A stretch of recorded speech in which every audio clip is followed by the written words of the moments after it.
much, Chairman, Moderator.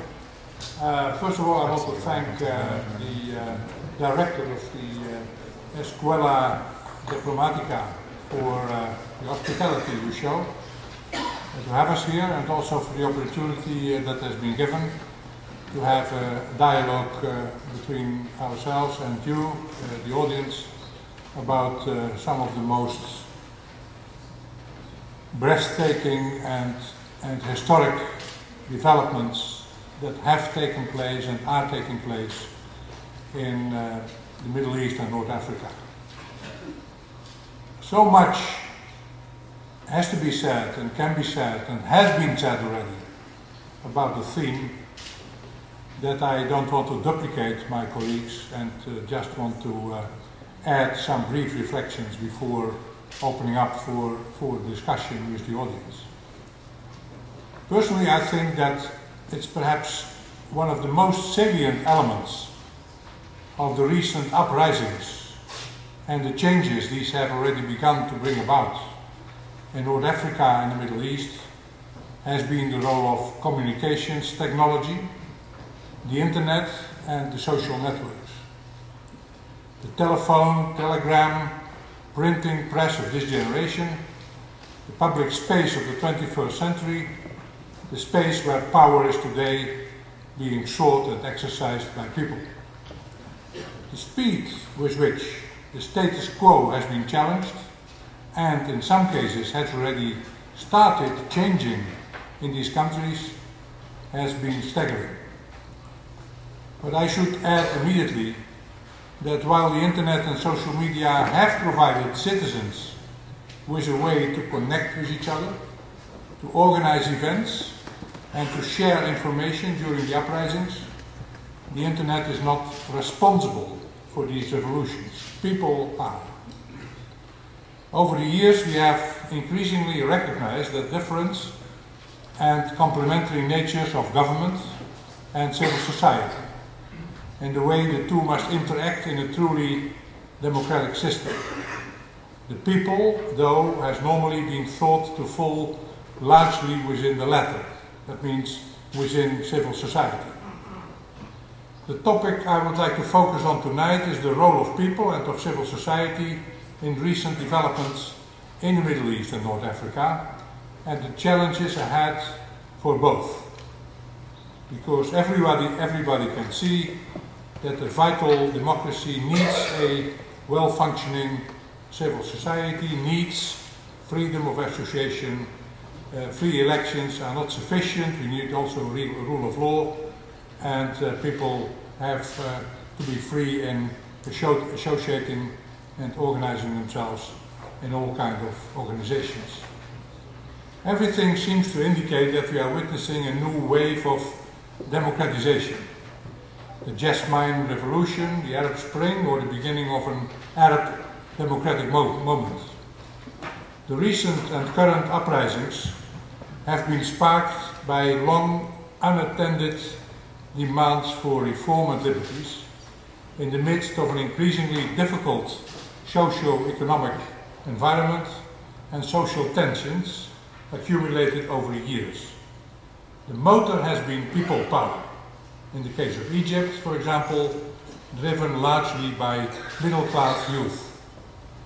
Suddenly, in the midst of authoritarian regimes that seemed unshakable, strong, impressive, secure, and apparently stable, a tide of revolutions began in Tunisia, quickly spreading to Egypt and stirring uprisings from Morocco to Libya, Jordan, Bahrain, Yemen, Syria, and even beyond.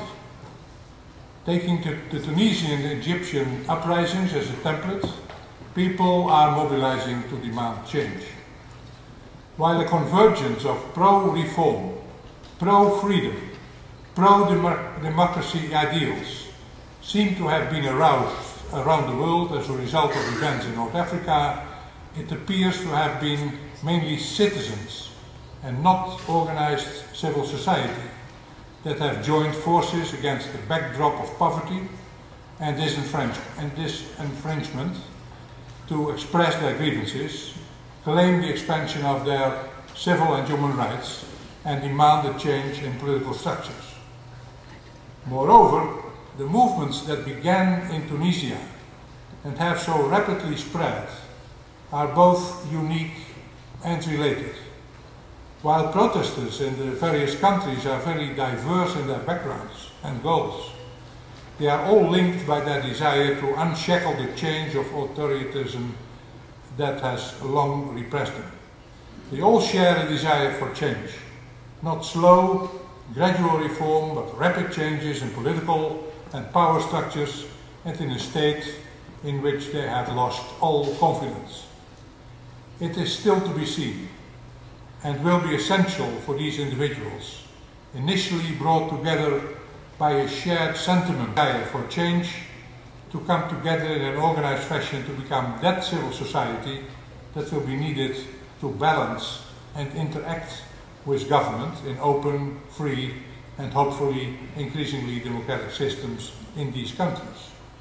Above and beyond the wonders of communication technology, the events of the past few months, weeks, and days have galvanized and legitimized the work and the resources spent on strengthening civil society within the closed societies of the Middle East and North Africa. Efforts intended to pave the way towards greater freedom, civil liberties, and democracy in that region of the world.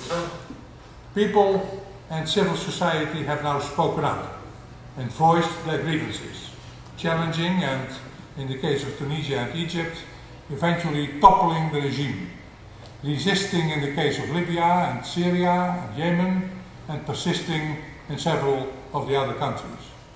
But the critical question remains: to what extent can the protesters or agents of change we have seen in the North Africa and Middle East be considered organized civil society?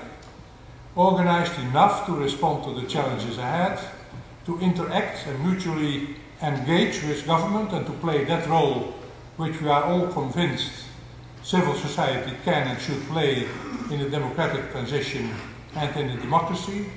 To what extent will they opt to take part in the political process and to become a political option that can balance existing political forces? In the case of Egypt, for example, forces like the military or the Muslim Brotherhood. Some will go the political route, others will not. This is natural and healthy, but each will have to be prepared for and strengthened in the path they choose to follow. A well-developed civil society can be essential to avoid chaos, infighting, and violent internal clashes that can lead to a political vacuum in the aftermath of the events.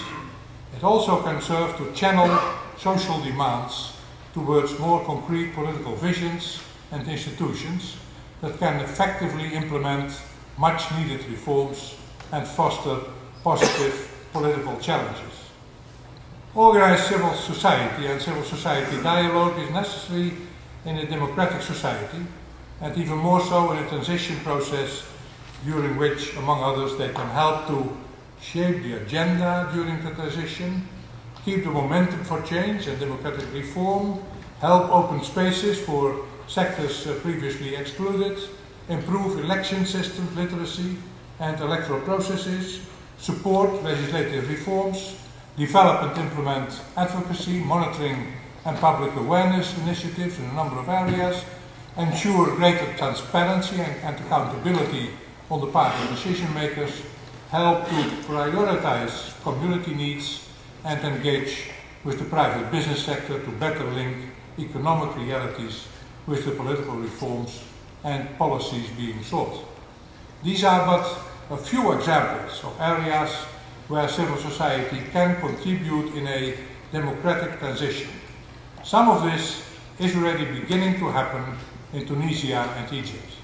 The final outcome of uprisings in Bahrain, Yemen, Syria, the confrontation in Libya, and the reaction to the reforms being undertaken in Morocco and Jordan will tell the tale. What will be the path the different regimes will eventually take in relation to their people? Will they adjust their ways to work with the changing landscape and the demands of their populations? How will they choose to deal with civil society and with various programs that have sought to strengthen them over the years.